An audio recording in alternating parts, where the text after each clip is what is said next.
my God, come on.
hate me.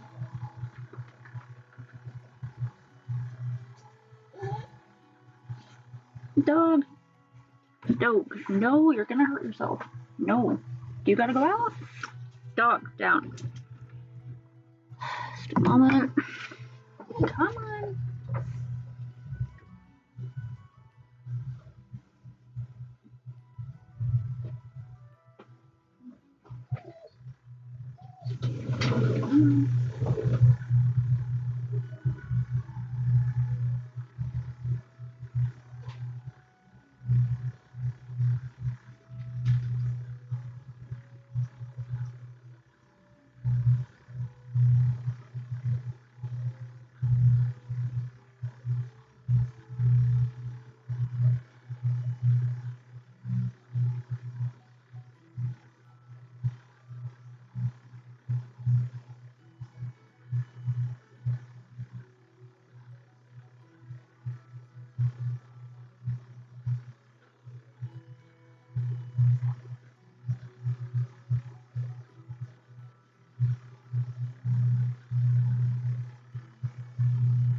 Go.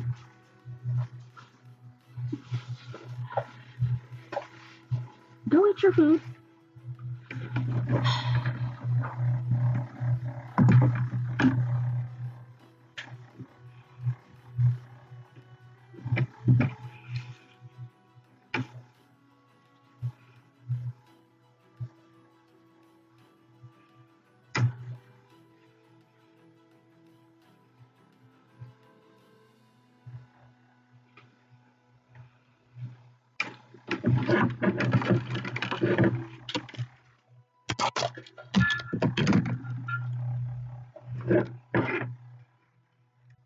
Haley, do you want food or what? What do you want, hon? Do you want water?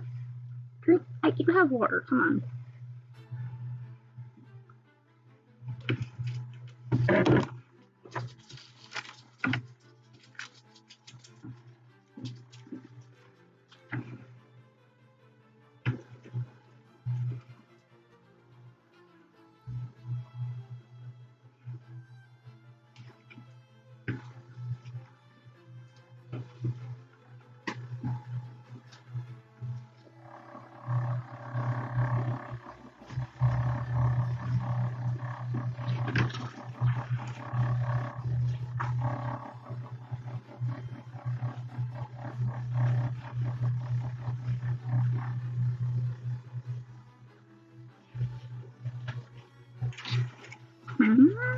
Oh.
Saline.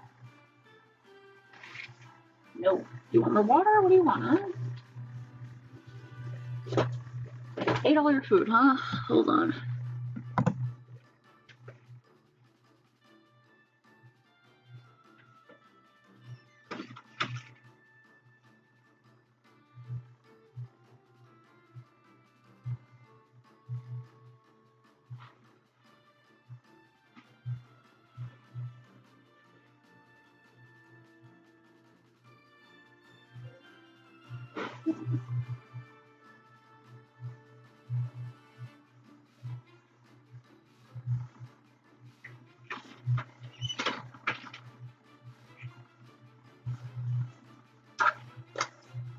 Oh.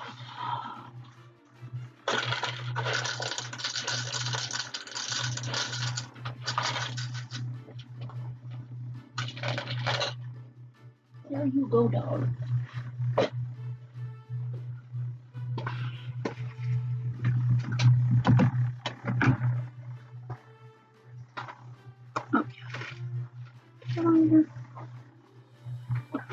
That is one. Okay.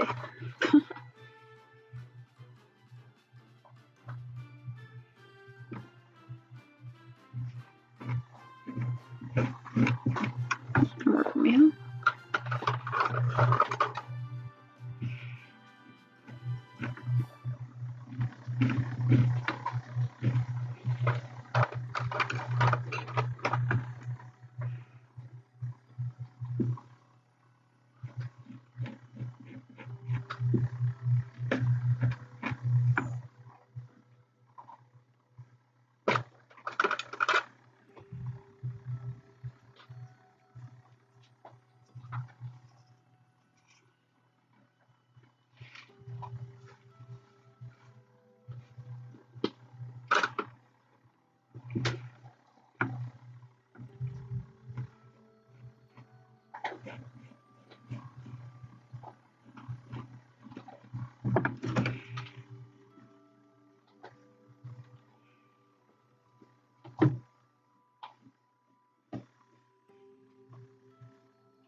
That's not really bad.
sounds out there. There's about to be some really loud, annoying sewing machine sounds. Sorry about that.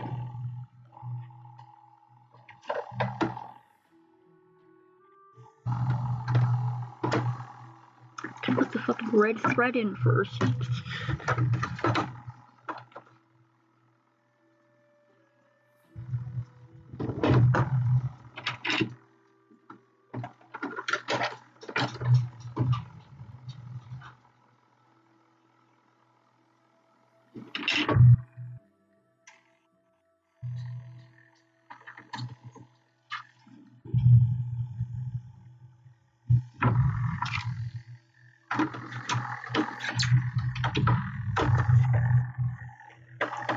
Saley, what do you want? Dog, what do you want? Down, down. Down. Let me do this so I don't mess it up. Saley, what do you want, huh? You need water? Dog. Get off. There you go. My dog doesn't yet. God damn it. My dog doesn't yet understand that she doesn't have to jump up on my lap. She can just want something. Gotta teach her a better way to beg. Don't even have to beg, you stupid dog. Just like look at the food or something.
Erase all of these.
Sorry.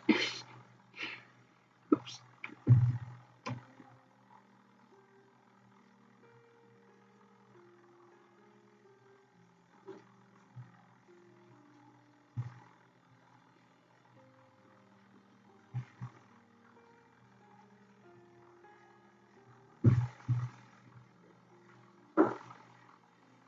Heck.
laws that prohibit prisoners from running for public office.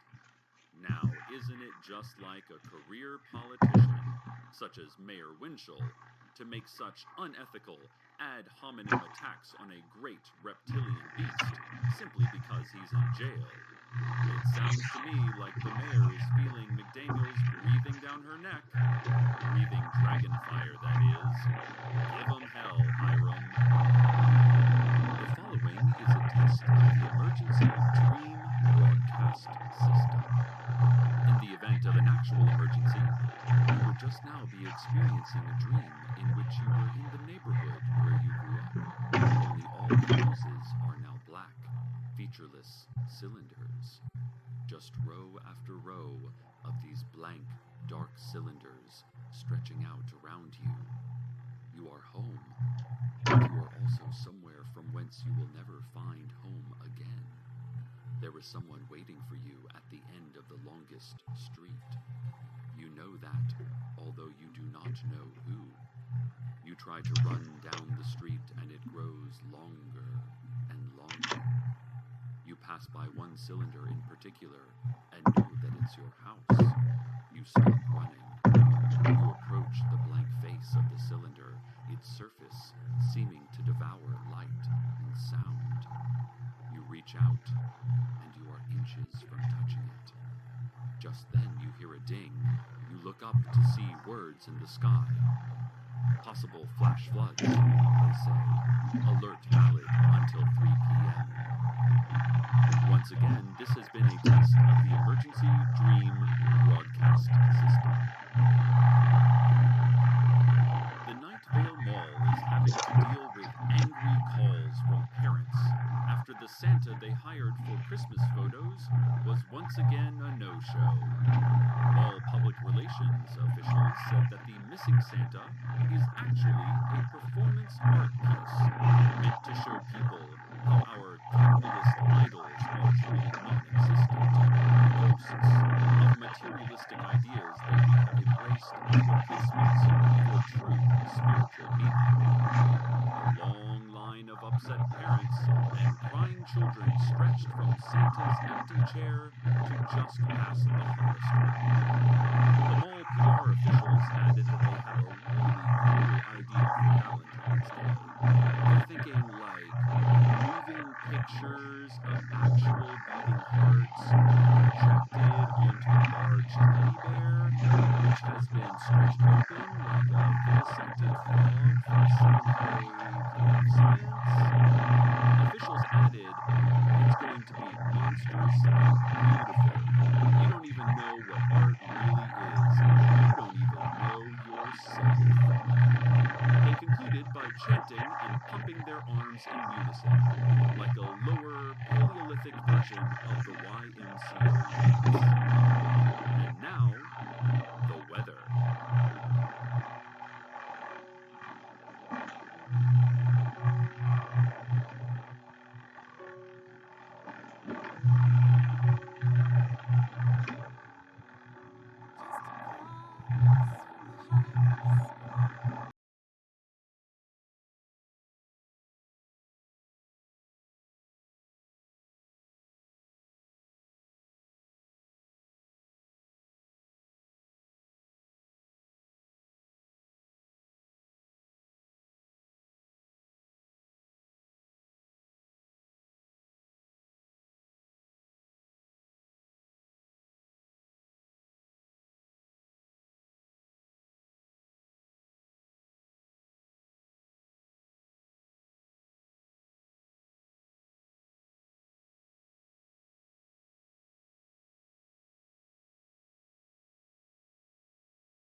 break, I received a message from Mayor Winchell's office responding to our previous reports. According to the mayor, mayoral elections aren't for another 3 years, and Hiram McDaniels is ineligible to run, not only because of his jail stay, but also because he is neither a Night Vale resident nor a human being. There is, she says, no precedent for a 5-headed race as elected official. Mayor Winchell also pointed out that writing the throwaway phrase, "If I were mayor of Night Vale," on a plaque is not an official declaration of candidacy. There is paperwork, Mayor Winchell shouted into my voicemail. You can't just... She continued. What followed was about 95 seconds of loud stomping and what sounded like before the message finally ended. Allow me to with all due respect, Madam Mayor, have we not had enough dragon bashing? Our great country once held to some terrible old customs, but we grew up. We learned. We abolished slavery. Women won the right to vote. Ghosts can now marry, but of course not have children. I mean, that would be a real slippery slope. And our own little burg is on the verge of becoming the first city in this great nation to legalize time travel. So let's loosen our collars. Let's march into the reptilian future, not cling to the narrow past. Just because a dragon is a dragon and has 5 heads doesn't mean he can't lead. Sure, critics will say, oh, but Cecil, what if his 5 heads don't agree on something? What if one's like, yeah, let's build this school, but another's like, no more schools, and the others are drunk or sleepy or something?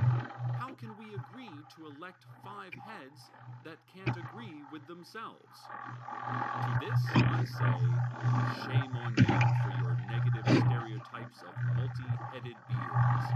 Free your mind. The rest, as our official town song says, will follow. The song also says, lap deeply of the scarlet mud after the blood rains of the apocalypse. But I don't think that quite applies here. So with this, I am proud to offer my endorsement of Hiram McDaniels for mayor of Night Vale.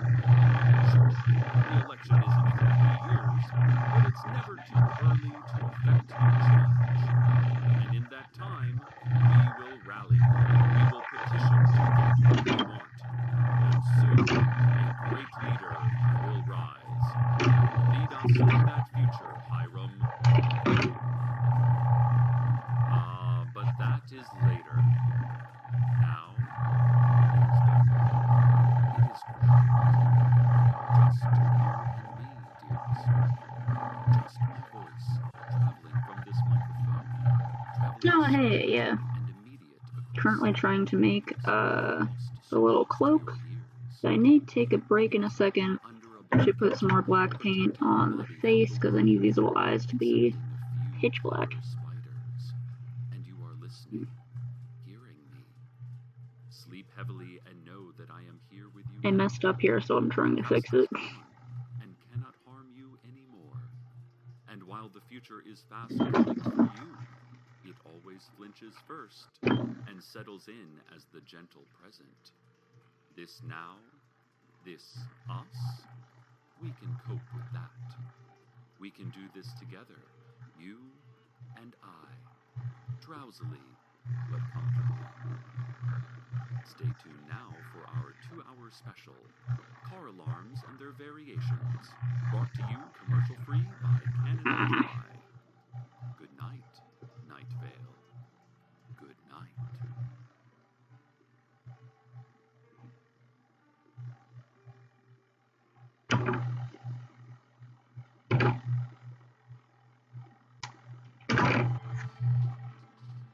Welcome to Night Vale is a production of Commonplace Books. It is written by Joseph Fink and Jeffrey Craner, and produced by Joseph Fink. The voice of Night Vale is Cecil Baldwin. Original music by Disparition. All of it can be downloaded for free at disparition.info. This episode's weather was The Brightness by Aeneas Mitchell. Find out more at aeneasmitchell.com. Want to have your music featured in the weather section? Want to contribute your talents to the show? Just want to say hi? Email us at nightfale@commonplacebooks.com or follow us on Twitter at nightfaleradio. Visit commonplacebooks.com for more information on this show, as well as our books on the unused story ideas of H.P. Lovecraft and what it means to be a grown-up. Today's proverb: does the carpet match the drapes? No, it doesn't. We're the worst interior decorator.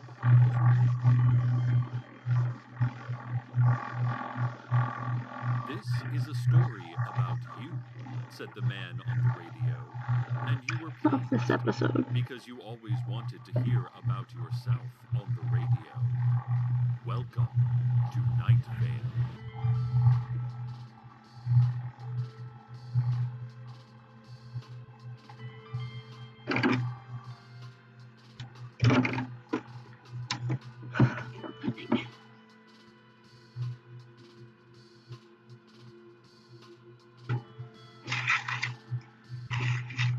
This is a story about you. You live in a trailer out near the car lot next to old woman Josie's house.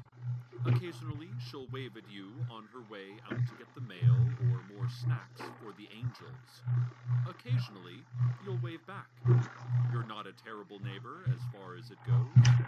At night, you can see the red light blinking on and off on top of the radio tower. A tiny flurry of human activity against the impeccable backdrop of stars and void. You'll sit out on the steps of your trailer with your back to the brightness of the car lot, watching the radio tower for hours, but only sometimes. Mostly, you do other things. This story is about you. You didn't always live in Night Vale. You lived somewhere else, where there were more trees or water. You wrote direct mail campaigns for companies selling their products. Dear resident, you wrote often. Finally, some good news in this dreary world. At last, a reason not to kill yourself. Then you would delete that and write something else, and it would be sent out, and it would not be read by anyone. You had a friend, and then a girlfriend, and then a fiancé. The same person. She cooked dinner sometimes, but sometimes you cooked. You often touched.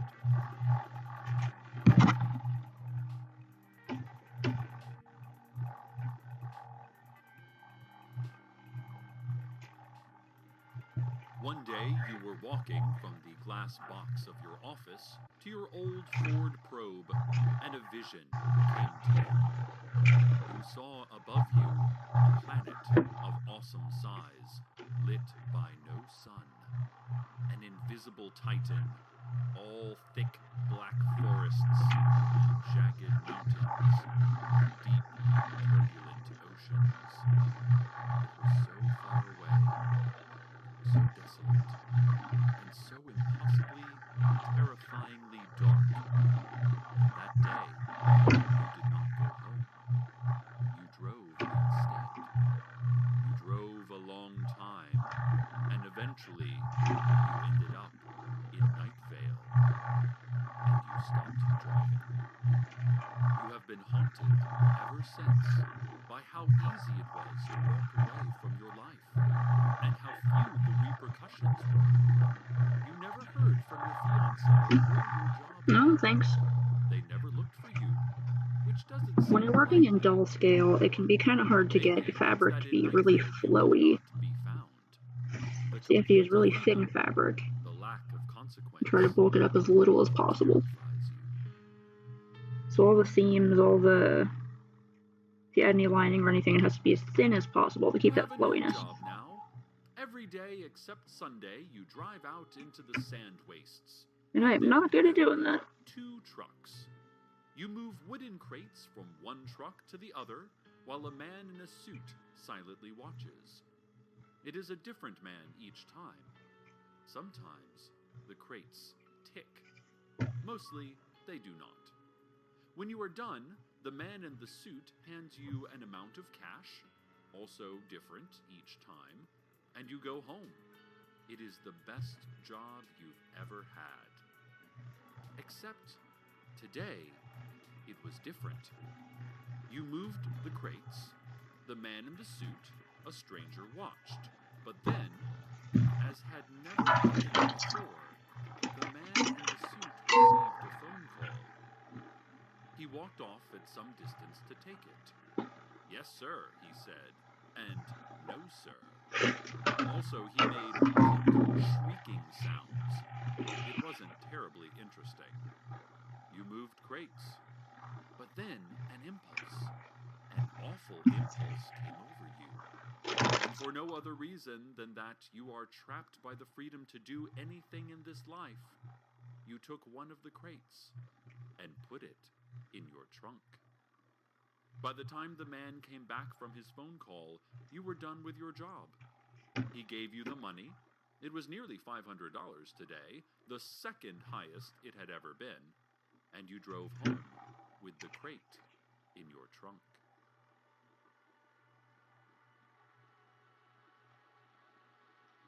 When you got home, you took the crate into your trailer and left it in the kitchen. The crate did not make a ticking sound. It made no sound at all. Nothing made a sound except you, breathing in and breathing out. You cooked dinner. You always cook dinner. The red light on the tower blinked on and off in your peripheral vision, a message that was there and then wasn't, and that you could never quite read. You wondered how long it would take them to miss the crate. You did not wonder who they were. Some mysteries aren't questions to be answered, but just a kind of opaque fact, a thing which exists to be not known. Which brings us to now, to this story about you. You are listening to the radio. The announcer is talking about you. And then you hear something else, a guttural howl out of the desert distance, and you know that the crate's absence has been discovered. It sits, that's all, on the kitchen floor. That's all. It's warm, warmer than the air around it. It smells sharp and earthy, like freshly ground cinnamon. And when you put your ear against the rough, warm wood, you hear a soft humming, an indistinct melody. It does not appear to be difficult to open. All you would need to do is remove a few nails. You do not open it. You decide, instead, to go to the Moonlight All-Night Diner and have a slice of pie. The wind is hot, like always, and smells like honey and mud. Night is your favorite time. Daylight brings only a chain of visual sensations, none of which cohere into meaning for you anymore. Life has become out of focus, free of consequence. As you drive, you turn off the headlights for a moment. In that moment, you feel again, above you, not even far away now, that planet of awesome size, lit by no sun. An invisible titan, all thick black forests and jagged mountains and deep, turbulent oceans. You see nothing but the faint moonlight on your dashboard, but you know the planet is out there, yawning in the unseen spaces. The moment passes. You turn your headlights back on, and all you see is a road. Just asphalt, just that. And you pass a man waving semaphore flags, indicating that the speed limit for this stretch is 55. The moonlight all night is radiant green, a slab of mint light in the warm darkness. You You squint when you see it, like it hurts your eyes, but it does not hurt your eyes. You park near the front door. A man rolls by on the ground, his eyes bleary and sightless, whispering the word mudwomb over and over. But you don't have the money to tip him, so you go inside. You order a slice of strawberry pie, and the waitress indicates through words and movements that it will be brought to you presently. The radio speaks soothingly to you from staticky speakers set into a foam tile ceiling. It is telling a story about you, your story at last.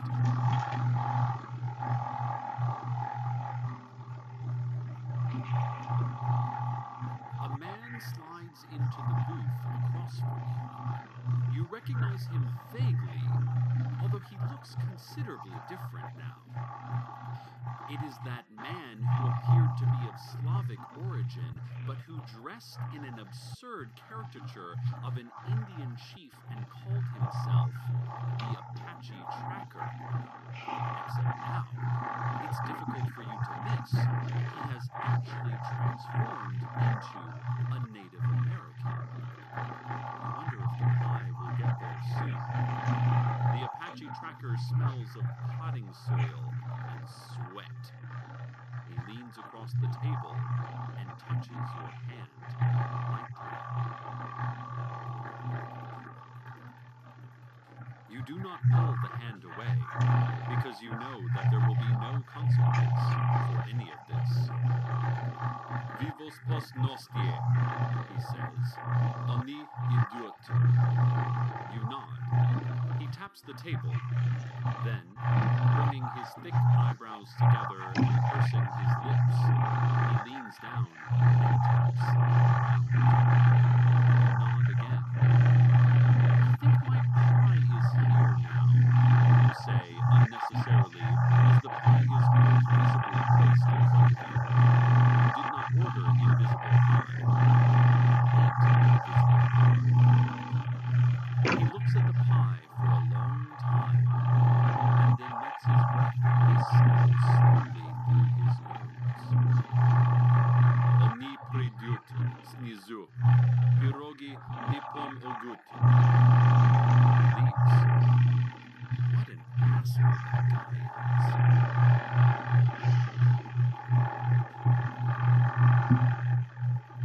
You finish the pie and ask for the check. Check, please, you say, whispering it into your drinking glass as is custom, and then lifting the tray of sugar packets to find it, filled out and ready to be paid. You drop a few dollars onto the check, place it back under the sugars, wait for the sound of swallowing, and leave the diner. The waitress nods as you leave, but not at you. She nods slowly and rhythmically, to music only she can hear, her eyes riding the curved line of neon lights above the menu. As you start the car, the man on the radio says something about the weather.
I will do that. Gonna have to work with that.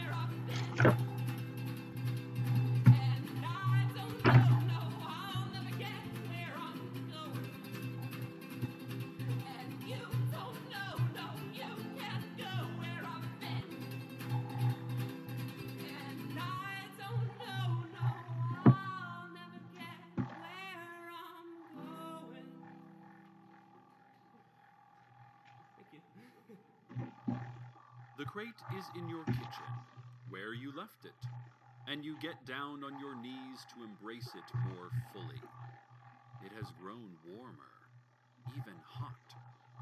It still is not ticking. It had taken you no time to get back home. Now that you think about it, were there any other cars on the road? Where did all the cars go? More sewing machine noises. Semaphore flags explaining the speed limit. He wasn't there either. Your heart pounds. Without allowing another stray thought to wander through your mind and delay you, you grab the crate and throw it in your trunk. You turn the ignition and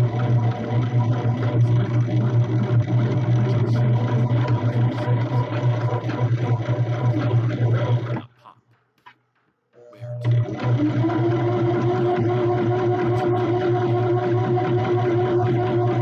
A pair of eyes and two shaky hands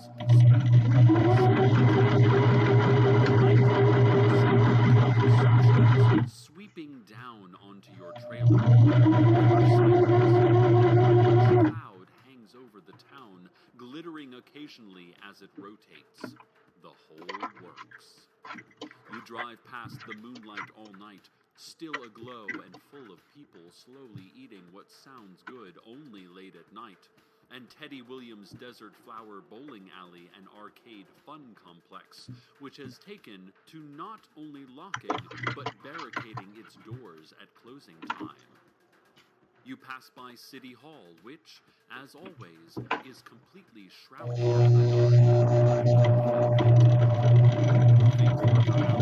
following the pull of the distant, uncertain moon, you pass by the car lot where the salesman Josie's house, where the only sign that the unassuming little home could be a place of residence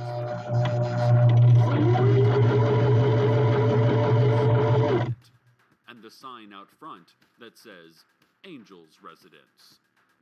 And the town is behind you, and you are out in the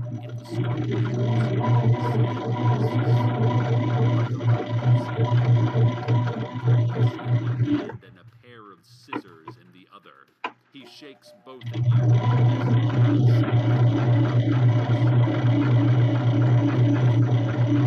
You are alone. Just you and the desert. You stop the car and get out. Pebbles crunch in the sand in response to your movement. The radio murmurs behind the closed doors of the car. The headlights illuminate only a few stray plants.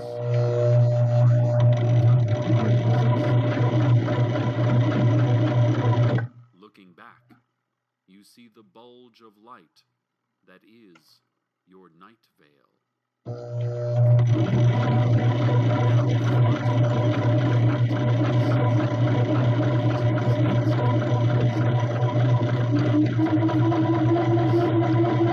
You hear screams and gunfire. You open the trunk. Some kind of life. Still no ticking, though. You look back. Several buildings are on fire. Crowds of people are floating in the air, held aloft by beams of light, and struggling feebly against power they cannot begin to understand. The ground shifts like it was startled. It's so quiet when it finally comes. You see the black car long before it arrives. It comes to a halt nearby, and two men step out. You don't run.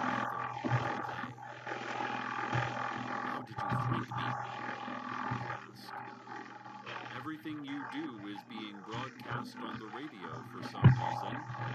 That made it pretty easy, says one of the men, the one that isn't tall. Yeah, you say. I see that now. You have the item? The man who is not tall asks. You say nothing. The man who is not tall signals the man who is not short, and he walks past you, looks into your trunk, and nods. Even easier, says the man who is not tall. There is an unexpected click. One of the rear doors of the black car has opened, and your fiancée has stepped out. Her eyes are wet, like it was the night you left. She does not appear to have aged, but then you can't actually remember how long it has been. Could it have been last week? Or was it 10 years ago? Why? She says. Why? Why? You don't know what to say.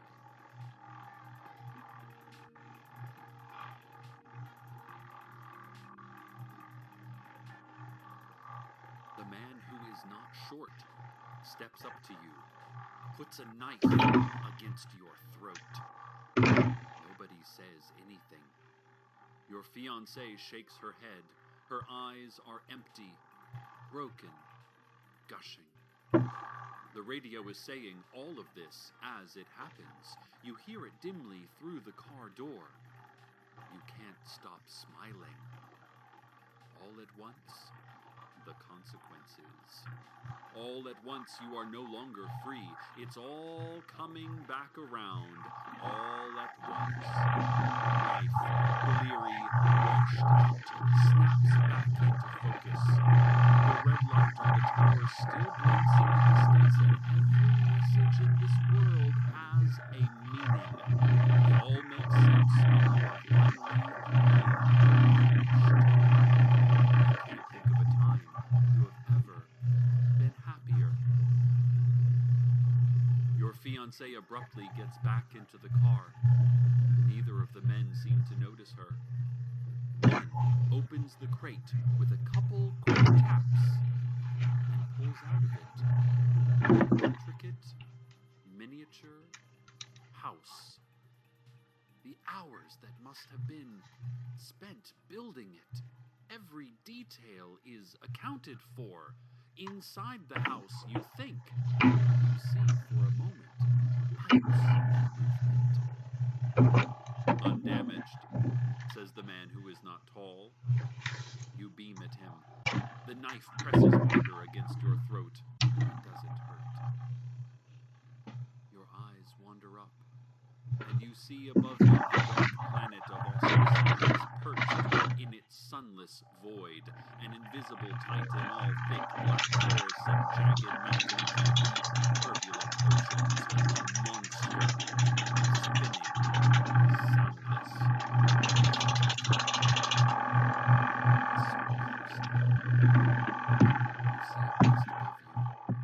Maybe even if you tried very hard, you could touch it. You reach up.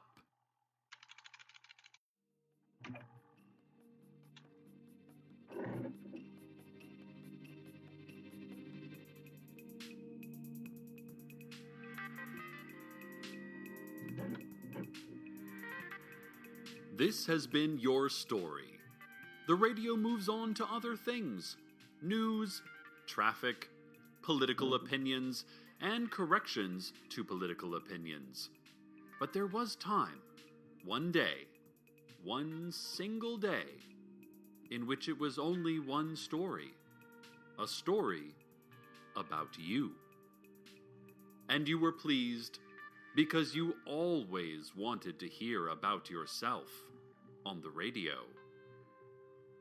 Good night, Night Vale. Good night.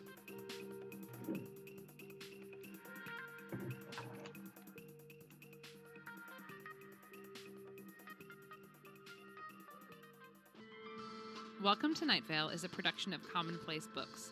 It is written by Joseph Fink and Jeffrey Craner and produced by Joseph Fink. The voice of Night Vale is Cecil Baldwin. Original music by Disparition. All of it can be downloaded for free at disparition.info. Russian translation by Daniel Mirsky.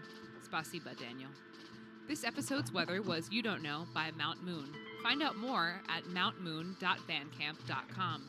Want to have your music featured in the weather section? Want to contribute your talent to the show? Just want to say hi? Email us at nightvale@commonplacebooks.com or follow us on Twitter at Nightvale Radio. Check out commonplacebooks.com for more information on this show, as well as our books on the unused story ideas of H.P. Lovecraft and what it means to be a grown-up. Today's proverb: I'd never join a Pen 15 club that would allow a person like me to become a member. The tan jacket is simply a shared dream. But I know I saw him, Night Vale. I know what I saw. This man couldn't possibly be a dream. He was so vivid. His eyes were... well, his nose and his chin. Oh, I can just see. I just can't remember. The man was clear as day. He had a tan jacket and a deerskin suitcase. He can't be a dream, can he? Please, call in, listeners, and let us know if you can remember anything else. This Monday through Friday is the annual Night Vale Career Fair at the Downtown Convention Center. There will be dozens of booths representing phony local businesses that will take your resumes and photos via hidden surveillance cameras and conduct sample interviews designed to badger you into implicating yourself in nefarious activities. First-generation Night Vale residents, particularly those whose parents were originally born in Maine, Massachusetts, Canada, Micronesia, and Suriname, are strongly encouraged to attend. This year's keynote speaker is an audio tape of droning moans leaden with subliminal tips about achieving personal prosperity and how to come clean about the terrible things you have done, you cretin. Last year's fair featured several very high-profile arrests and exciting door prizes. Tickets are $25, or $15 if you still have working retinas to scan. Over the weekend, Teddy Williams, owner of the Desert Flower Bowling Alley and Arcade Fun Complex, sent us some security camera footage of what he believes to be the first ever glimpse of citizens of the underground city deep below Lane 5. Early Saturday morning, Fun Complex cameras picked up blurry motion near the soda machine. The footage is quite fuzzy and difficult to discern.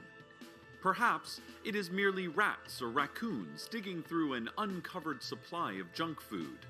But it is, of course, much more likely that a lost nation of people living in the bowels of a small town bowling alley are finally revealing themselves, taking our food supplies, and preparing for war.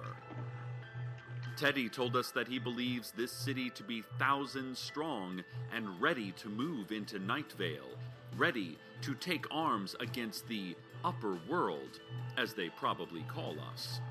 Ready to conquer this heaven and become the righteous owners of our sun-soaked precious land, we assume.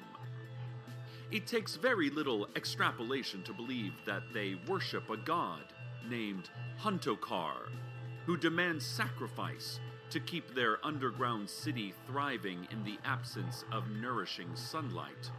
And a fair assumption is that they are ruled by a child king, recently coronated, who is too weak to rein back the generals intent on marching upon us in war. Ladies and gentlemen, If you care for your community, your town, your Night Vale, like I do, you will arm yourselves. You will rally your neighbors to militia. You will point fingers at those who do not wish to fight and have them rounded up into pens.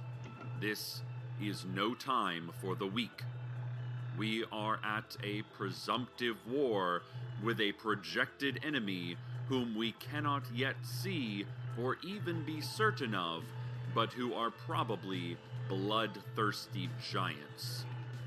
If you would like to learn more about starting a militia, simply learn to be a true American.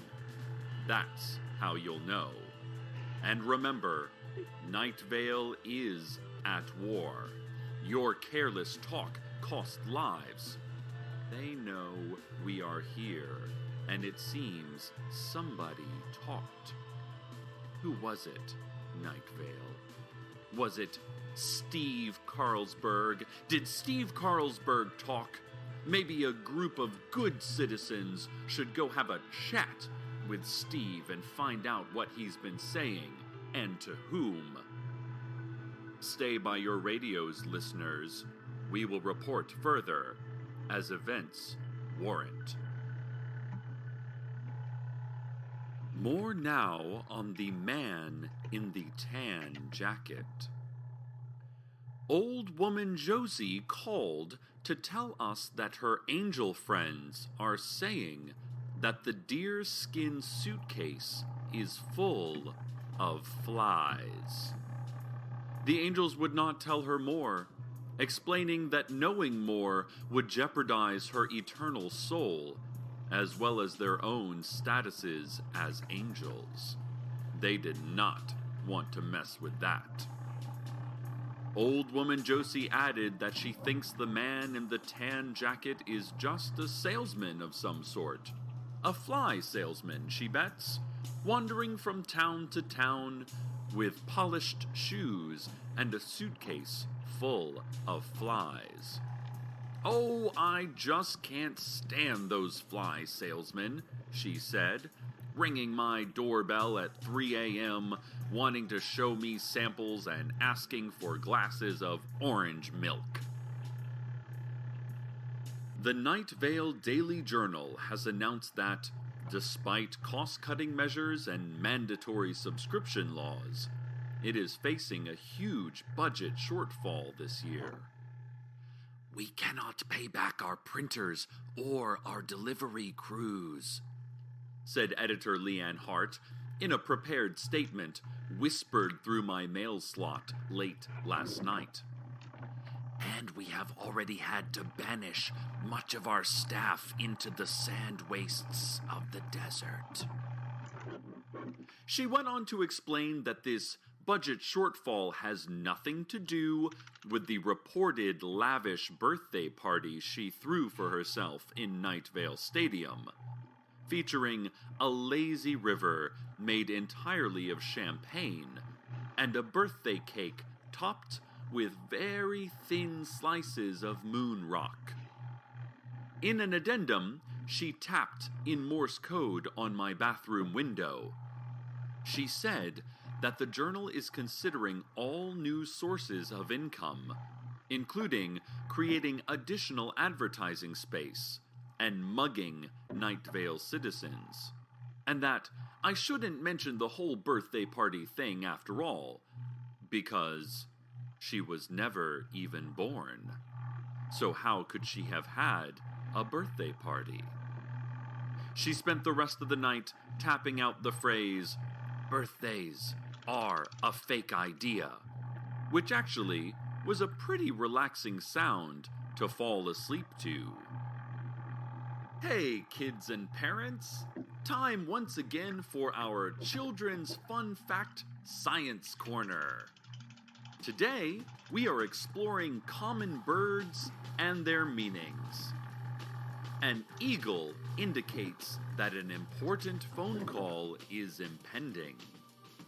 A sparrow says that you should beware the sea and sell any stocks invested in food-based companies. A pigeon means that your mother has died, or that all is well. It's a bit uncertain. A hummingbird tells us that the physical constants of the universe are slowly degrading and may someday shift, invalidating the laws of physics and instantly wiping out the universe as we know it while simultaneously creating an entirely new universe in a single transcendent moment of genocide and genesis. As for hawks, well, no one knows what hawks mean, or if they are real. Have you ever even seen a hawk? Of course not. No one has. This has been our Children's Fun Fact Science Corner. And now a word from our sponsors. Today's program has been sponsored by the physical act of gulping. For thousands of years, gulping has been there for human beings when they needed an expressive gesture of the throat.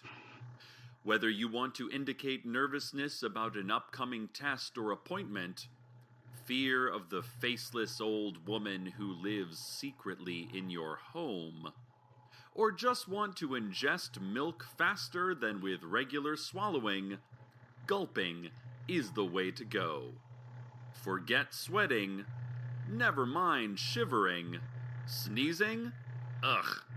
When you think physical actions, think gulping. Gulp now and receive a complimentary prize package, which will be conveniently buried in an unmarked spot somewhere in the scrublands.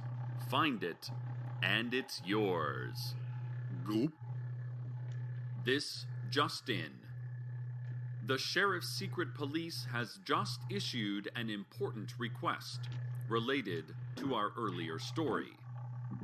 They ask that all Night Vale citizens be on the lookout for a man in a tan jacket, carrying a deerskin suitcase.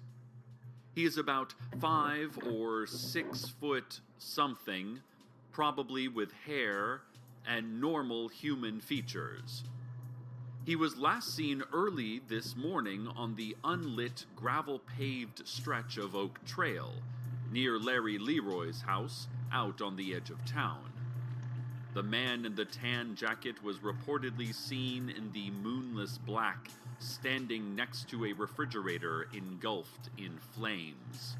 He was smoking a cigarette. Witnesses claimed he stared at them as they slowly drove by on the darkened country road. But despite the prolonged eye contact, the witnesses still could not describe his face to police. 2 days prior, the man in the tan jacket was seen standing in a park. No one can remember which park, but they're fairly certain it was a park. Or maybe it was in the Old Navy outlet store or near the invisible clock tower. It wasn't quite clear. Either way, the man was definitely standing with his deerskin suitcase and staring up at the sun for hours. He followed the bizarre glowing orb, which is somehow the source of all light and life, and oh God, the sun! Are you kidding us with this thing? We don't even have time for that mystery! The secret police then interjected. Secret police officials added that if you see a man in a tan jacket carrying a deerskin suitcase, write down what you see immediately. The city council has temporarily lifted their ban on pens and pencils so that citizens can help law enforcement on this matter. Once you write down your encounter, call 911 immediately, or simply say, "Hey, police," out loud. We're all being monitored almost 24/7, so they'll probably hear you just fine. Let's go now to traffic. There is a car It's not in Night Vale, or even in the desert that cradles our little town. It's out somewhere beyond that. There are many cars there, but I'm speaking only about one. Blue, squarish, with tires and windows and an engine that works most of the time. A woman is driving it, and she is also glancing whenever she can at the child in the passenger seat. He is a child, but he is 15. You understand. She is glancing at him, but she is not saying anything, and he is not saying anything either.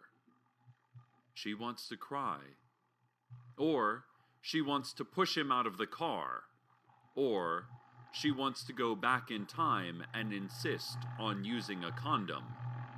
Only she would never do that. She wouldn't change any of this, really. Not for all the money, piles of money, some of it defunct money from defunct and absent governments. She wouldn't give any of this back. So she drives her car, blue, squarish, with tires and windows and an engine that works most of the time. And she glances at the 15-year-old child, and neither of them speaks. This has been traffic. And now, the weather.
Ladies and gentlemen, during the break, I received a call from someone claiming to be an angel.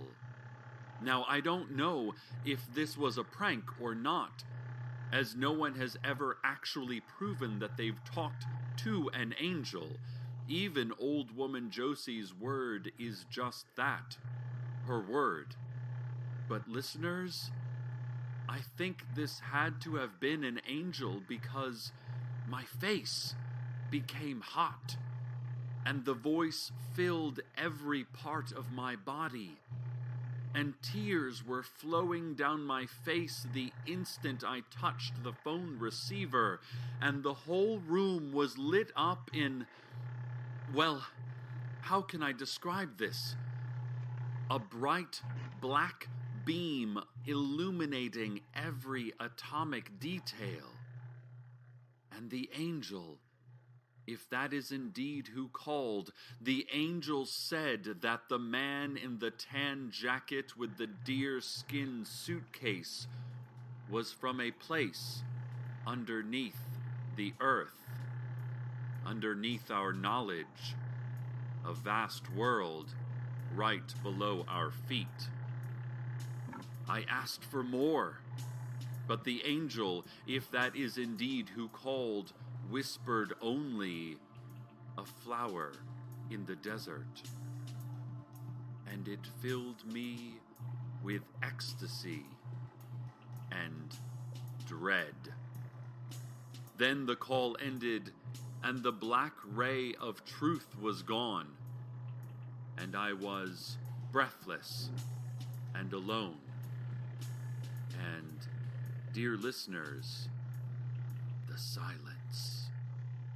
Well, it was unlike any silence you have ever not heard.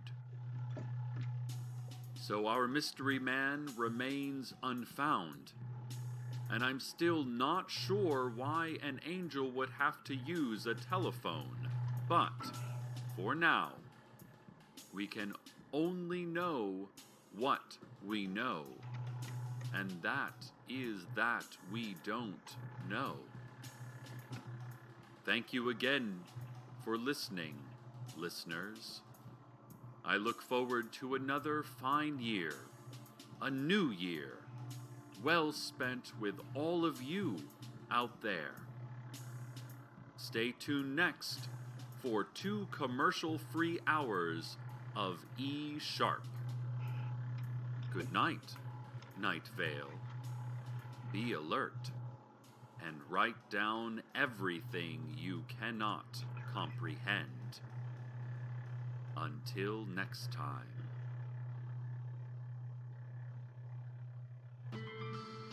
Welcome to Night Vale is a production of Commonplace Books. It is written by Joseph Fink and Jeffrey Craner, and produced by Joseph Fink. The voice of Night Vale is Cecil Baldwin. Original music by Disparition. All of it can be downloaded for free at disparition.info. This episode's weather was Invocation of the Duke by Dakar Hip Hop Orchestra. Find out more at myspace.com/Dakar. Want to have your music featured in the weather section? Want to contribute your talents to the show? Just want to say hi? Email us at nightvale@commonplacebooks.com or follow us on Twitter at nightvaleradio. Check out commonplacebooks.com for more information on this show, as well as our books on the unused story ideas of H.P. Lovecraft and what it means to be a grown-up. Today's proverb: biologically speaking, we are all people made up of smaller people.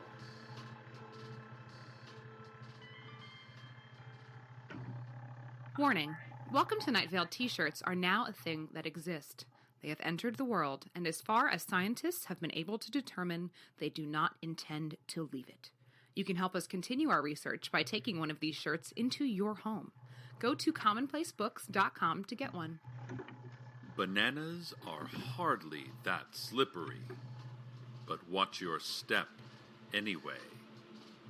Welcome to Night Vale.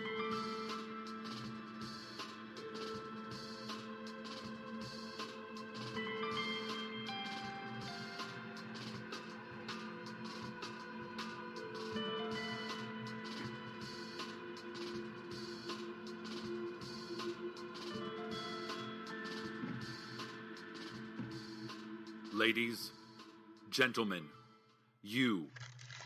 Today is street cleaning day. Please remain calm.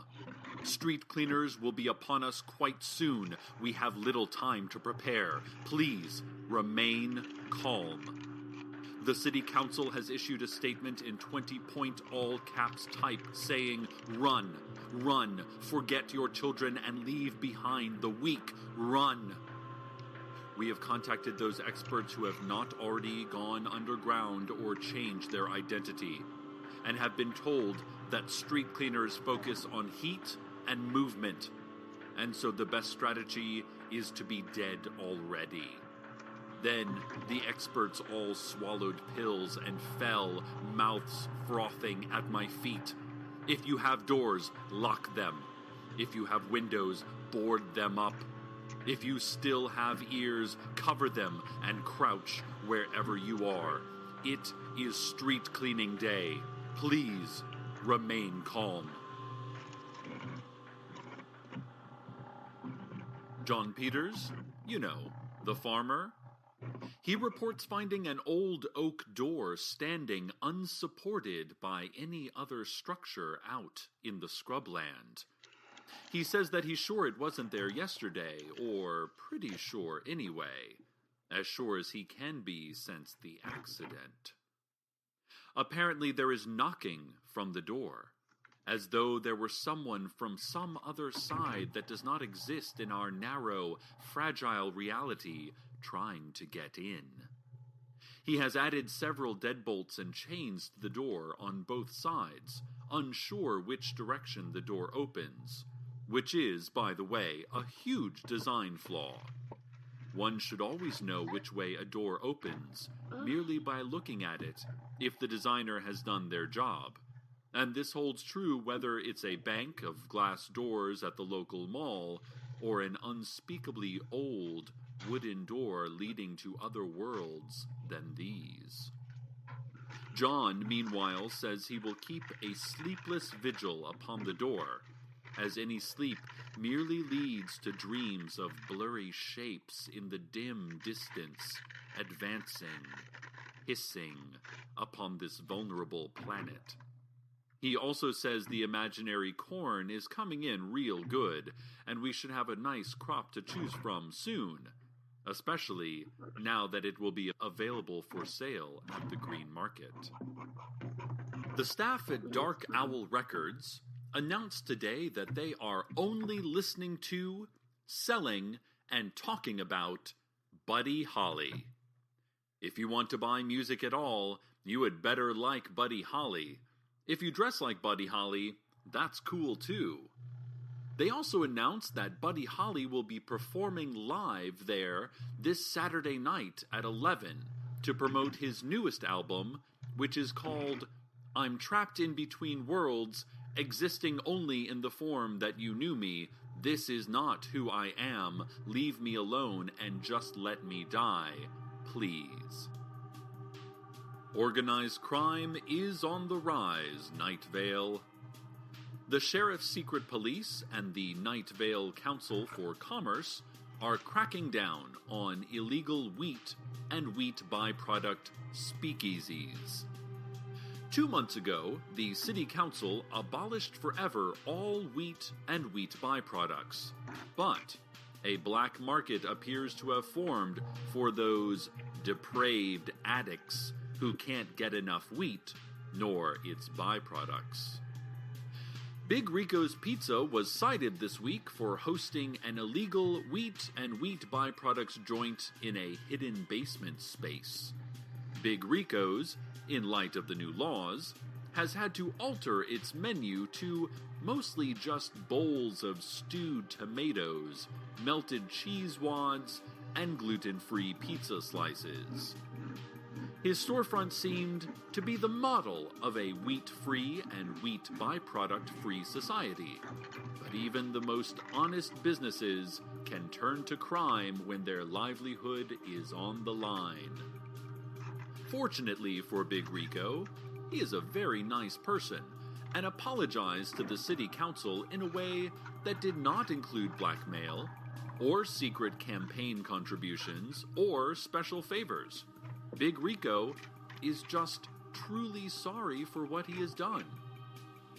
The Sheriff's Secret Police say they are upping their efforts to stop these illicit wheat and wheat byproduct manufacturers.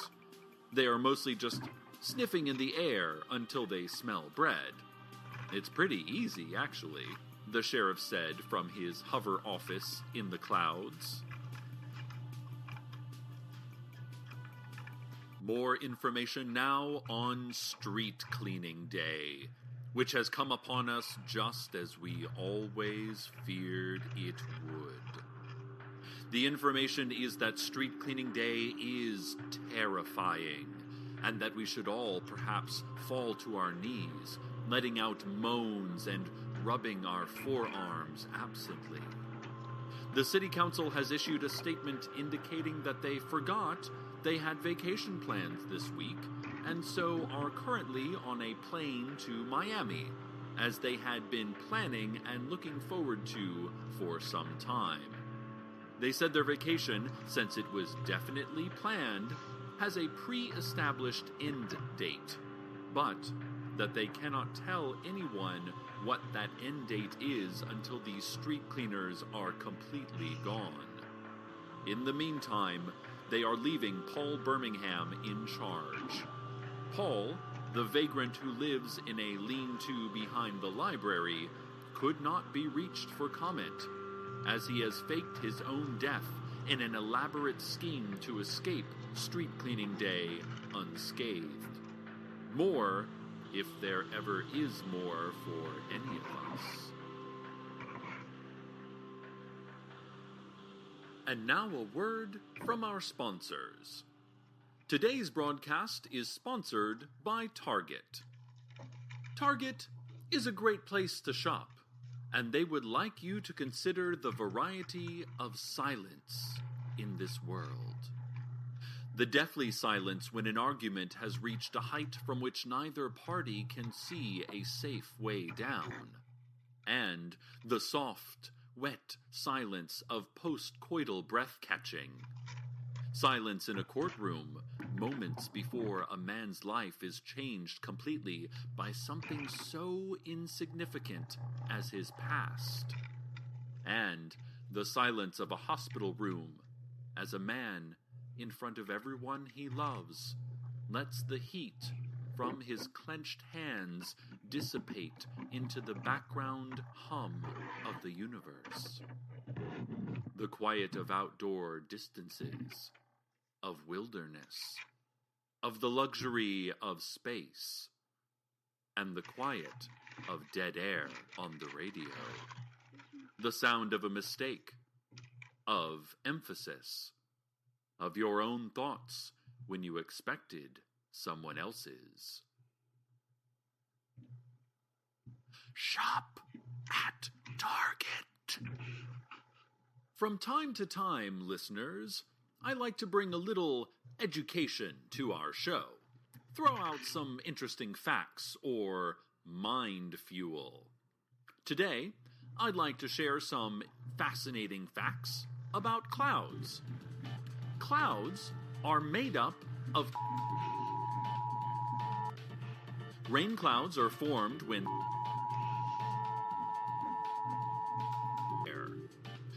the density of the humid air, aka the cloud, becomes...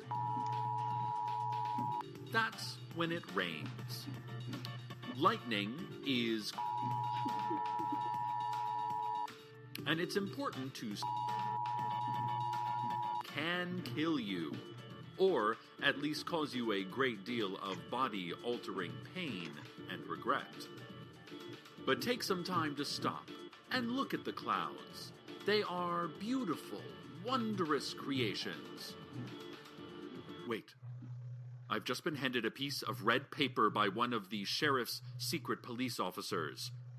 I can tell that's what he was because of his short cape, blow-dart chest belt, and tight leather balaclava. Dear listeners, I've been told to inform you that you are to stop looking at the clouds immediately. Stop knowing about the clouds. Intern Stacy tells me in my headset here that they've also been censoring my broadcast. Well, I back our public protectors, and if they say to stop knowing about whatever it was I was talking about, then I'll stop knowing about it. Let's go now to the sounds of predatory birds.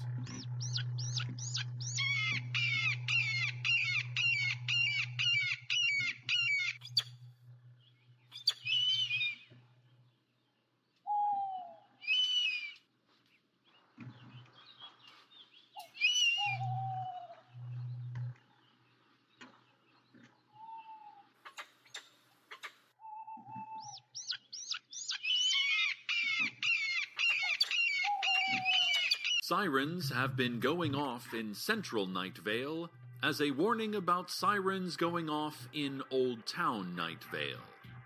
These sirens indicate that sirens might occur in the general Night Vale area over the next few hours, which would be a declaration of a current Siren Watch. Please check that your siren preparedness kit is fully stocked and easily reachable. Lieutenant Regis of Unit 7 of the local National Guard station and KFC combo store said that It always seemed that the only way to live without regrets was just to never regret anything you did. And that seems to be the only hope for the future anyway. Regrets just bear us down. Regrets just bear us down. This wasn't related to today's Siren Watch. He said that a few years back, and it always just stuck with me. And now, traffic. Southbound HOV lanes of Route 800 near exit 15 have large glowing arrows. Drive over the arrows and get a boost in speed. Save time and gas and get your high occupancy vehicle to work on time. There's a stalled car at the downtown off-ramp of Eastern Expressway. Tow trucks are on the scene to euthanize the vehicle and chase away scavenging vermin. There are several accidents to report. In fact, infinite accidents. Everything is an accident. Or at least, let us hope so. This has been traffic.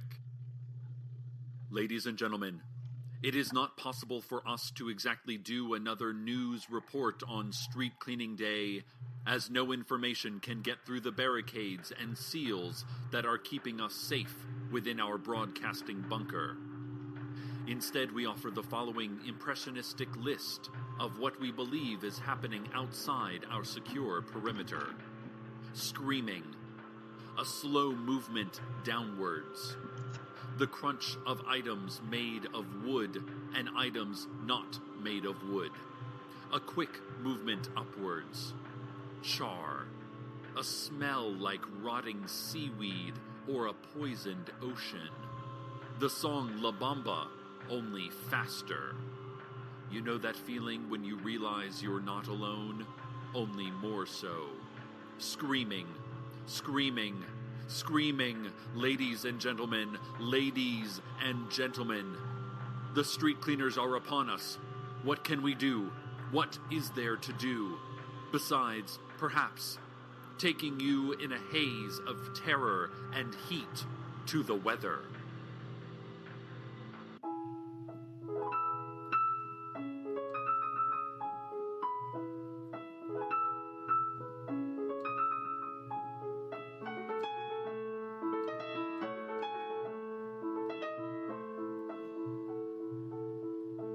Time should stop moving and never go beyond today. If we can find a way to stop the world, would be okay. If I thought about it sooner, it wouldn't have been so downhill. We've got to find a way to stop while I've got it still.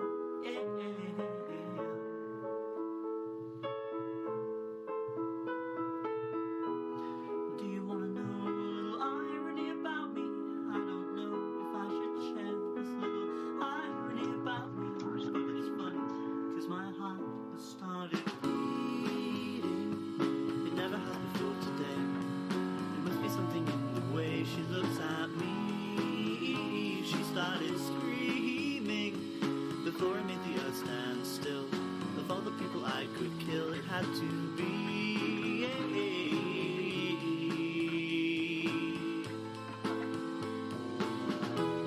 Do you want to know a little irony about me? I don't know if I should share this little irony about me. But it's funny, because love was just a feeling, irrelevant before today.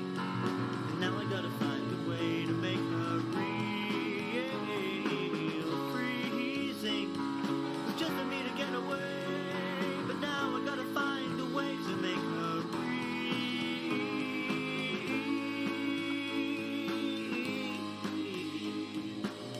back when the world around me moved so unpredictably, a moment never lasted long enough for me to see the reason why love never came to me. It moves unscientifically, but now you're trapped and I can find a reason now to ask you one more time. Do you want to know a little irony about me? I don't know if I should share this little irony about me, but it's funny. It's so funny. Do you want to know a little irony about me? I don't know if I should share this little irony about me, but you'll move me more forever than you ever did before today.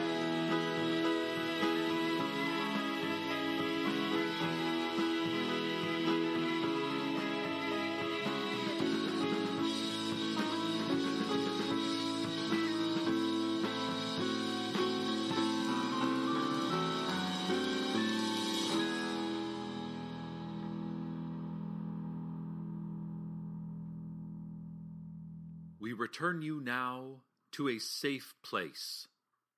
The street cleaners have passed. Street cleaning day, as so many other days, is behind us. We emerge from hiding spots, from secret locations, from places under other places. We step out into the street, and it is as though it is brand new to us. Certainly, it is cleaner now, but that is not all. We have survived all the way from birth to this very moment, and we look at each other, and some of us start laughing, and others start weeping, and one or two of us break out into a wordless, humming song, and all of us mean the exact same thing. Look at us. Look at us out in the honey light of the finished day. Look at us and rejoice in our sheer being. One of us turns to another, clears his throat, and puts a gentle hand upon the other's gentle arm. "I've never told you this," that one says. "What is it, Wilson?"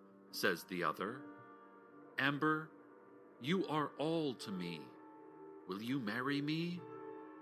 "Wilson, we've spoken maybe twice. Do you think we could start with dinner instead?" "No, yes. No, you're right. I was confused," says the one, although he was not confused. "Think nothing of it. It's forgotten," says the other, although she thought many things of it, and had forgotten nothing. And then a gradual movement towards Mission Grove Park. No orders or even suggestions given, and yet we all file to that central meeting place, put our arms around each other, grip tight, and then grip tighter. Some of us are not here. We leave space for them, space that has been emptied by time. "I suppose I should say a few words to mark the occasion," says one of us, tall, towards the front. He says nothing more. The city council arrives, back from their long-planned Miami vacation, nudging those near them and talking about silver sand beaches and the food. Oh, those Cubans know how to do it. Even they are accepted into the gathering, despite our usual fears, and we grip them too as friends. Night has arrived, ladies. Night is here, gentlemen. Night falls on our weary bodies. And night falls on you, too. You too have survived everything up to this moment. Grip tight, hum, laugh, cry. Forget nothing and think many things of it. Good night, good night, good night. Welcome to Night Vale is a production of Commonplace Books. It is written by Joseph Fink and Jeffrey Craner, and produced by Joseph Fink. The voice of Night Vale is Cecil Baldwin. Original music by Disparition. All of it can be downloaded for free at disparition.info. This episode's weather was A Little Irony by Tom Milsom. Find out more at tommilsom.bandcamp.com. We would like to thank our Night Vale intern, Adam Donnells, who recently passed away in an unfortunate accident that we arranged for him. Want to have your music featured in the weather section? Want to contribute your talents to the show? Just want to say hi? Email us at nightvale@commonplacebooks.com or follow us on Twitter at Nightvale Radio. Check out commonplacebooks.com for more information on this show, as well as our books on the unused story ideas of H.P. Lovecraft and what it means to be a grown-up. Today's proverb. One incorporeal being said to the other, I'm not here too. Make friends? Hey, if you go to commonplacebooks.com, you can buy a Welcome to Night Vale t-shirt. It'll help support this show that you like, and also you'll get a cool t-shirt. That's commonplacebooks.com. Thanks. Your existence is not impossible, but it's also not very likely. Welcome to Night Vale.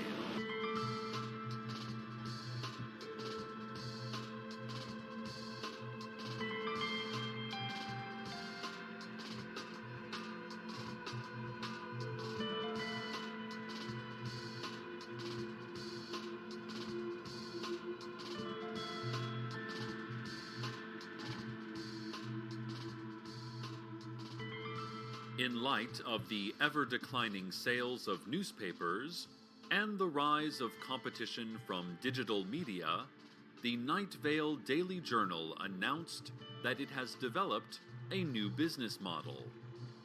Publishing editor Leanne Hart, speaking to television and internet reporters outside the burned-down shell of the journal's former distribution plant, said their new mission as a newspaper is to kill news bloggers with hatchets. In this bold new initiative, a game-changing strategy by one of the industry stalwarts, the Daily Journal plans to just go to bloggers' homes and places of employment with hatchets and then chop them up, the bloggers, until they, the bloggers, are dead. She added that the journal still plans to use the AP Style Guide, and they are working to design a newer, more modern-looking masthead. Several journal reporters and ad reps then began swinging blades at the non-print reporters in attendance. The Sheriff's Secret Police is issuing an urgent message to all citizens. Attention, all citizens. Memorize this list. Memorize it now. It will not now nor ever be repeated. Memorize this list for your safety and protection. We cannot tell you when or where you will need to know it, but when you do, you will be safe. Here is the list. Memorize. Now. Hazelnut. Mystify, Cuttlefish, Lark, Lurk, Robert, Anglican, Pheromone, Haltertop, Marmalade, Hardware, Laser, Pepper, Release, Kneecap, Falafel, Period, Chase, Chaste, Leggings, Wool, Sweater, Heartbeat, Heartbeat, Heart, Beat, Heart, Beat, Beat, Beat, Beat, Beat. Memorize that list, citizens, in order. Secret Police warn that if you miss even one word or transpose a couple of words like lurk and lark, there could be unpleasant consequences. This has been a special announcement from the Sheriff's Secret Police. Listeners, guess who called me this weekend? Well, hey, I don't like to talk too much about my personal life here. This is your community news station, not Cecil's personal life station, right? Okay, fine. I'll just say it. Carlos! Carlos, the dark, delicate-skinned scientist who came into our little town and our littler hearts several months ago. Well, I gave him my home phone number quite a while back, and he never called. And I didn't think anything of it, right? I mean, sometimes people just don't call. and that's okay. Well, to the point. Carlos calls, and I'm like, hello? Like, I don't even have caller ID, and he's like, I need to talk to you. This is important. And I'm like, okay. I mean, that's pretty forward, right, listeners? But I can't tell exactly what he wants yet. And he said, Cecil. Just the sound of his caramel voice. Cecil. He says, Cecil, I think time is slowing down in Night Vale. And then I said, after a slow sip of Armagnac, oh? And Perfect Carlos said, last week, 7 days, 24 hours each day, 60 minutes in each hour. That's 10,080 minutes in a week, right? Uh-huh. Go on, I said, trying to sound like someone with a normal pulse whose palms were not sweating. Well, I ran some figures, and during that same amount of time in Night Vale, 11,783 minutes elapsed everywhere else in the world. That's more than a full day longer. I don't know what's happening. So that's what Carlos said. Listeners, what do you think? I feel like time always slows down when we're together, Carlos and I. Is that what he's trying to say? I feel that way too. But I didn't say that.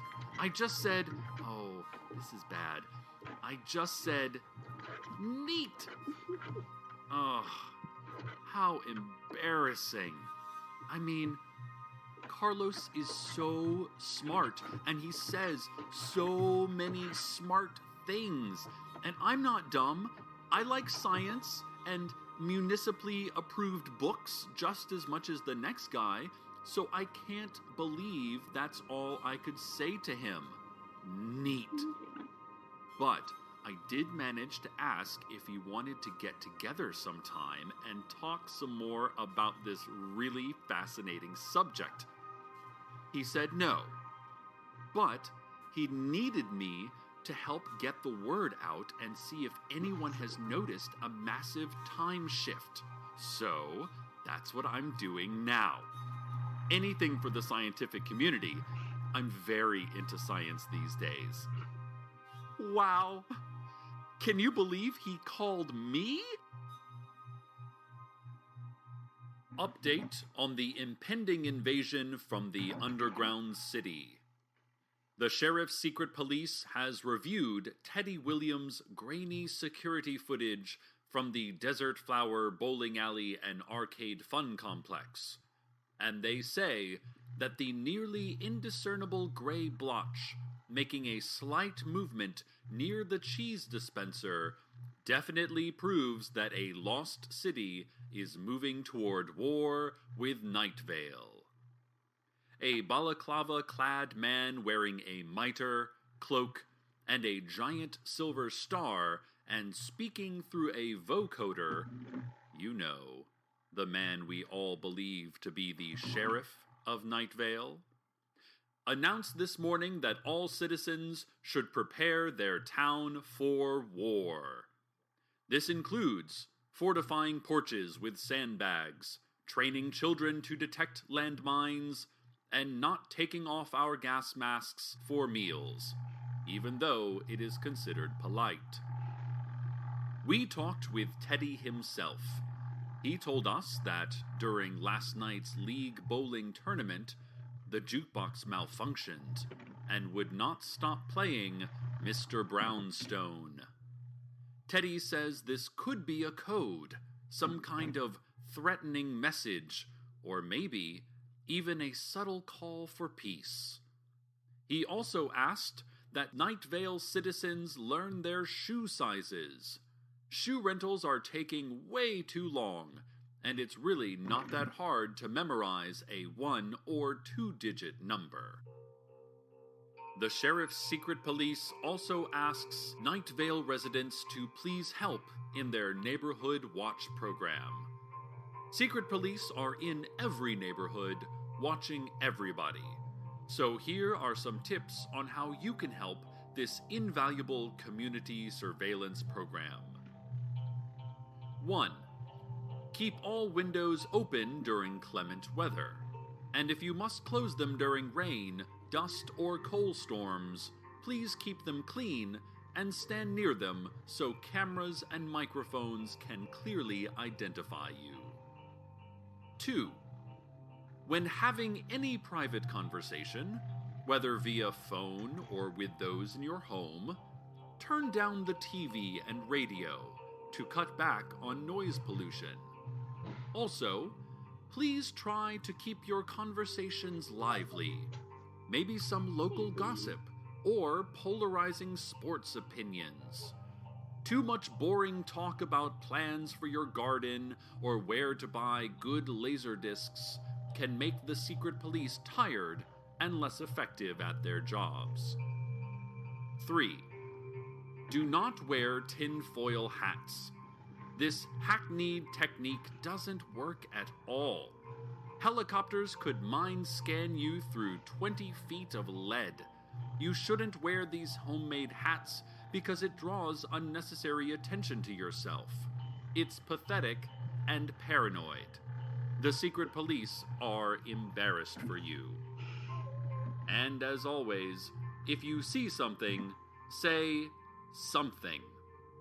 That's the code word to call a special raid on a neighbor or stranger. If you see something, say the word something. Now in the news.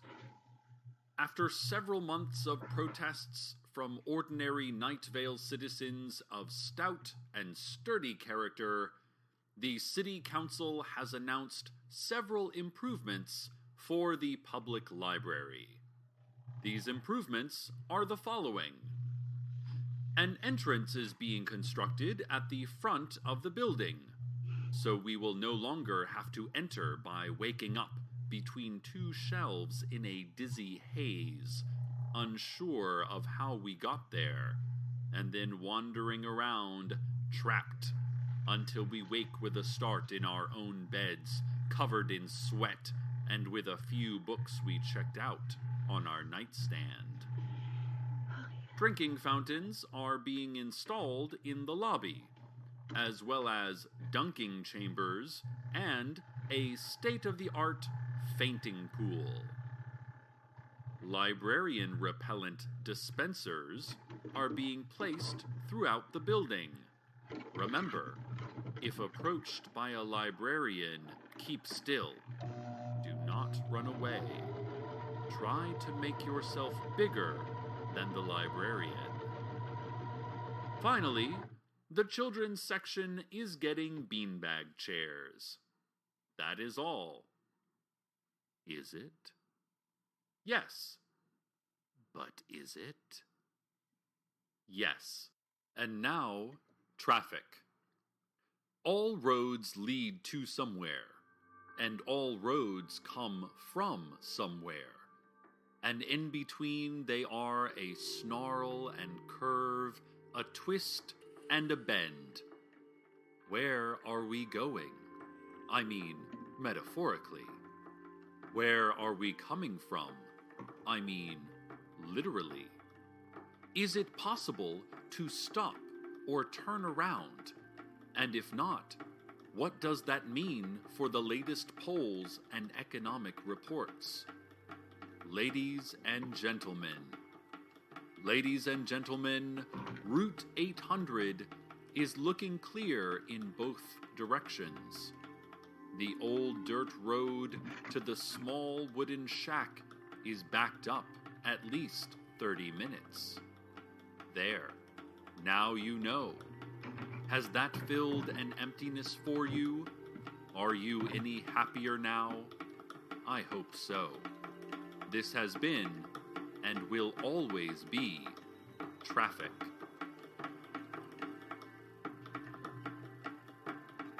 Listeners, I can hardly stand it any longer.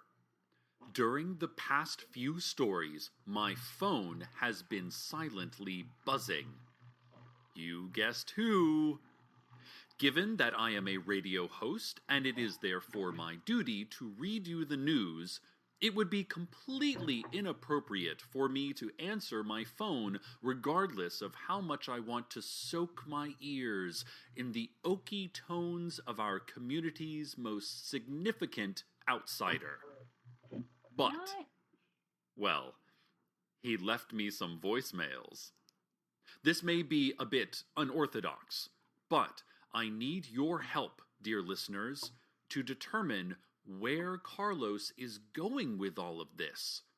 Let's listen to these together, okay?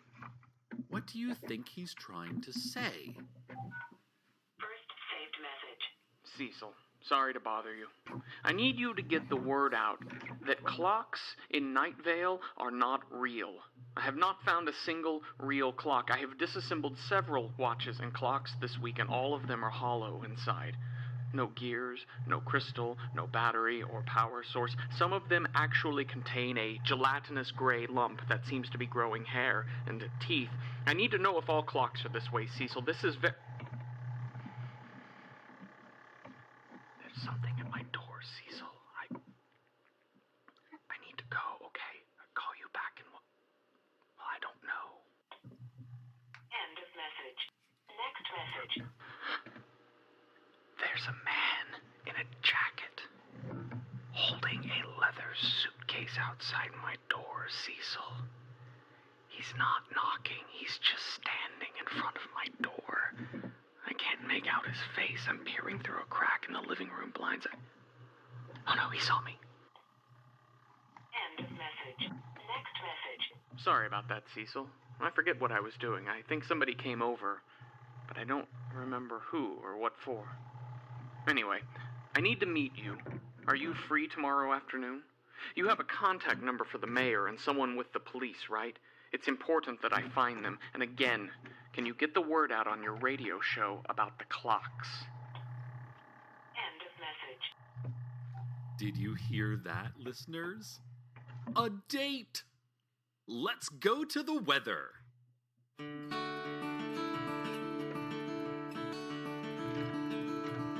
Hey Danny boy, I was thinking of our crew. But thinking just makes me sad, and that's why I write to you. How do you do?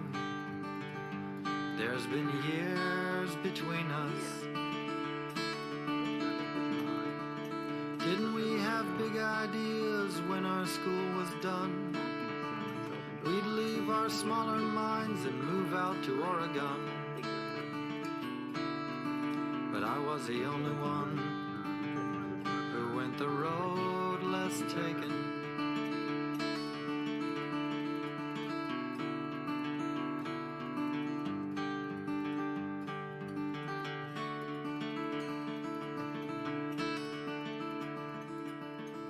I met a girl and I swept her off her feet.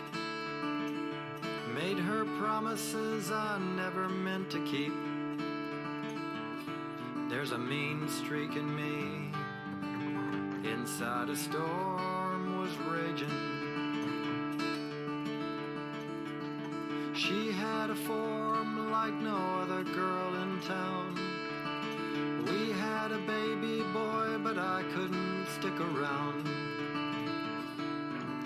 I couldn't be tied down. That's just the way I was thinking.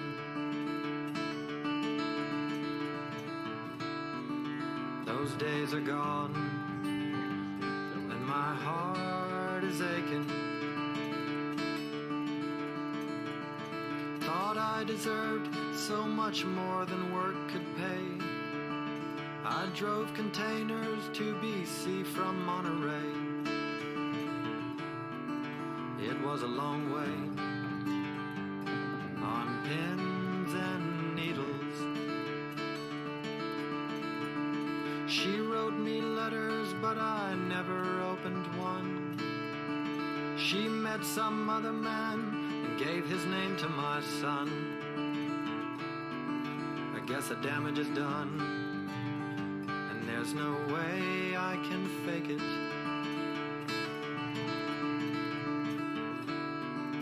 Those days days are gone, and my heart is breaking. Always thought my heart to be a dark horse, laying low till race day came along. Lately my heart's feeling like a dartboard. That's not something I had planned at all.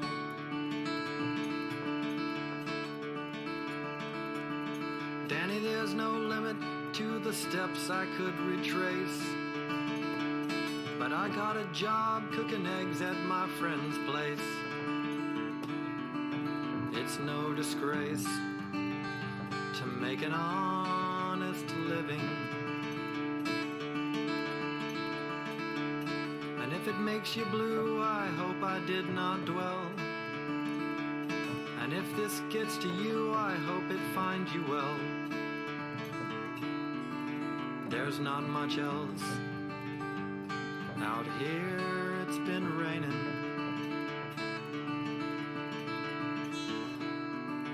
Those days are here, and my heart is waiting.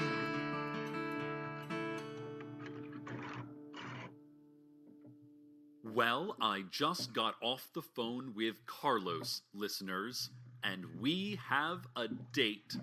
Tomorrow afternoon. It's just coffee, but maybe it's more.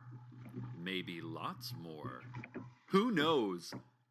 You know, they always say, if you're trying to meet someone, you may never find them.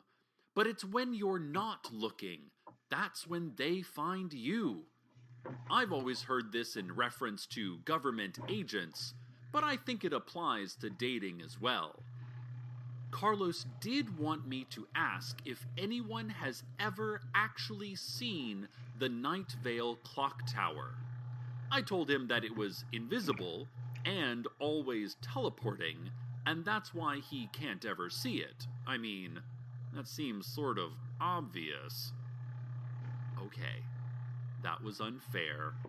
Carlos is a very smart man, and I shouldn't roll my eyes just because he doesn't comprehend basic architecture. He obviously has a lot of other intriguing interests, though, like clockmaking and seismology, and who knows what else. Oh, happy day, listeners. Thanks for listening and for helping me through this. I'm so very excited. Before we go, intern Stacy just handed me this. The Sheriff's Secret Police would like to issue a correction to their earlier special alert. In their warning, they stated that memorizing a very specific list would keep you safe. This is incorrect. According to the new statement, quote, "We are not safe. We are all being hunted by time and our own deceitful bodies. Memorizing the list will merely prevent additional external pain beyond that which you experience daily just by being alive. The Sheriff's Secret Police regret the error." End quote. That's it for our news. Stay tuned next for a community-wide frisson of cosmic fright. Thank you again, Night Vale. May you, too, find love in this dark desert. May it be as permanent as the blinking lights and as comforting as the dull roar of space. Good night, Night Vale. Good night.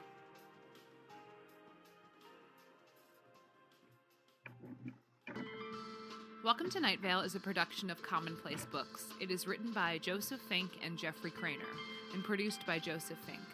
The voice of Night Vale is Cecil Baldwin. Original music by Disparition. All of it can be downloaded for free at disparition.info. This episode's weather was "Those Days Are Gone and My Heart Is Breaking" by Barton Carroll. Find out more at bartoncarroll.com. We would like to thank our Night Vale intern, Adam Donnells, who was recently carried away by a swarm of aggressive ants and is presumed eaten. Want to have your music featured in the weather section? Want to contribute your talents to the show? Just want to say hi? Email us at nightvale@commonplacebooks.com or follow us on Twitter @NightValeRadio. Check out commonplacebooks.com for more information on this show, as well as our books on the unused story ideas of H.P. Lovecraft and what it means to be a grown-up. Today's proverb: if I said you had a beautiful body, would it even matter because we are so insignificant in this vast, incomprehensible universe?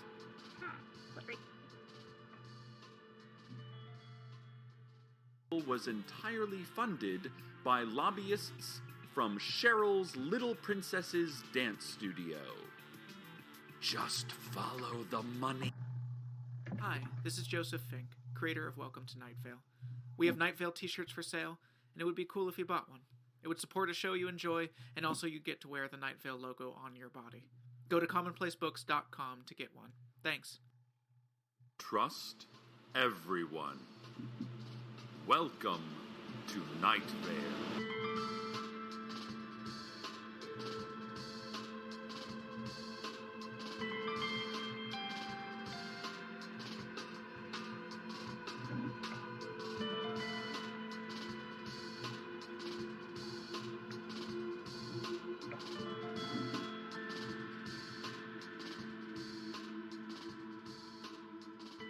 Hello, citizens of Night Vale. I bring you now to our ongoing coverage of the Valentine's Day aftermath. Emergency workers have been at it since early this morning, starting the long task of cleanup and recovery.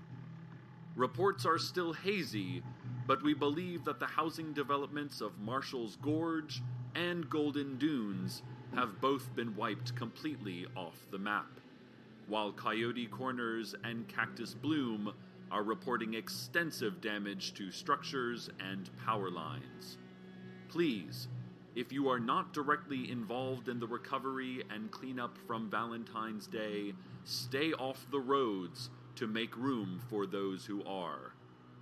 This Valentine's Day, as all Valentine's Days, will not succeed in bringing our city down. This Valentine's Day, as all Valentine's Days, will soon recede into painful memory, fading with time until another foul Valentine's Day is upon us again. In other news, the Randy Newman Memorial Night Vale Airport has announced some schedule changes due to multiple severe weather conditions, including the existence of an atmosphere, and that strange fiery orb that appears for approximately half of every 24-hour period. Many of today's flights will be delayed for several hours, while the rest will be moved into the past, and will have already happened last week. All arriving flights have been canceled, except those from JFK, LAX, and XTA, which will continue on the usual routine of unscheduled arrivals that are a complete surprise to both the pilots and air traffic control, based on routes that appear to violate the simple laws of physics and geography. In addition, Martin McCaffrey, local TSA representative, reminded all travelers that security measures are in place for their own safety, and we should respect the sacrifice needed to keep our lives and our country secure. Martin said, "I know going through both a metal and full-body scanner, as well as crawling through a lengthy pitch-black tunnel while a recording of a monotone male voice lists possible ways of dying, are all inconveniences. And I know that many travelers are concerned with privacy issues involving the voice of a small child that comes through strategically placed ceiling grates, asking them to name every person they have ever kissed. But these are all necessary evils." Mr. McCaffrey then went on to draw a quick sketch of a strange, elongated dark figure crawling out of a kitchen refrigerator, after which he immediately insisted that he had no memory of creating the picture and no idea what it could mean. More on this eventually. Probably. Hey, here's a health tip from the Greater Night Vale medical community. It's possible you won't be able to kill it. If it manages to burrow under your skin, stop fighting, because it has already become part of you. Welcome your new body mate. Listen to what it has to say, and see where the new symbiotic lifestyle takes you. Emergency workers report that the damage from Valentine's Day is worse than previously projected. They describe bodies strewn upon the ground, covered in glitter and paper cupids. Entire buildings collapsed, leaving only rubble and shocky candy hearts. And of course, there is the sad fate of those chosen to be another person's Valentine. Little can be said to help the families of those unfortunates, except that the process is, while exactly as ghastly and excruciating as feared, apparently not as horribly slow and drawn out as it appears to outside observers. As usual, no aid has come our way from either the state or national government. The State House even went so far as to send a formal reply, the entirety of which reads, "Sorry, we can see what you were going for, but maybe we just don't get that kind of thing. Anyway, creative stuff, and have a happy Valentine's." Those monsters. If you or anyone you know has any footage or photos of the events of Valentine's Day, please send them directly into the station so that we may put the images and video on the radio. Thank you, and be safe. The City Council recently moved to name dance as the official town language. This measure has been met with tense debate and raised voices over the past several weeks. Proponents say we need a unified language, as it will save money on municipal signage and documentation, not to mention bring us together as a community. The poetry of the human body, they said, while quickly pulling in their elbows and turning their bowler hats down over their eyes in an obvious tribute to Bob Fosse, mates physical being with mental necessity, a marriage that brings purpose to our quickly rotting, living corpses. Opponents say that this move, if voted into law, is discriminatory against the physically handicapped. Also, less than 10% of Night Vale citizens have ever taken a single dance lesson, let alone achieved lifelong mastery of one of the most ethereal and difficult to grasp art forms. One opponent, who asked to remain nameless out of fear of retribution, told us the bill was entirely funded by lobbyists from Cheryl's Little Princess's dance studio. Just follow the money, they said. Then the anonymous insider's pupils grew until they eclipsed the whites. Their tongues slid out from their knife gash of a grin, and their hair would not stop graying and growing. A final vote is expected on Tuesday. And now, traffic. A representative from the Sheriff's Secret Police, waving vaguely at a map in our studio, said that there are street closures, quote, all over. Just all over the general area, the representative said, tapping the edge of the map with 2 knuckles, a bunch of them in different places. We asked if he could be more specific, and he nodded, but did not say anything more. We tried naming a couple of streets to see if any of them were included on the list of closures, but the representative only replied with a, "Oh yeah, I mean, probably," and an ambiguous head waggle to each one. He added that anyone caught on a closed road would be dealt with in the usual manner, and then he winked and gave me a thumbs up. It is possible he was merely a vagrant who wandered into the studio. We didn't bother to check his credentials. Just to be safe, though, look out for road... So good night for now. Probably just finish this up in my own time and post pictures in various streams, I don't know.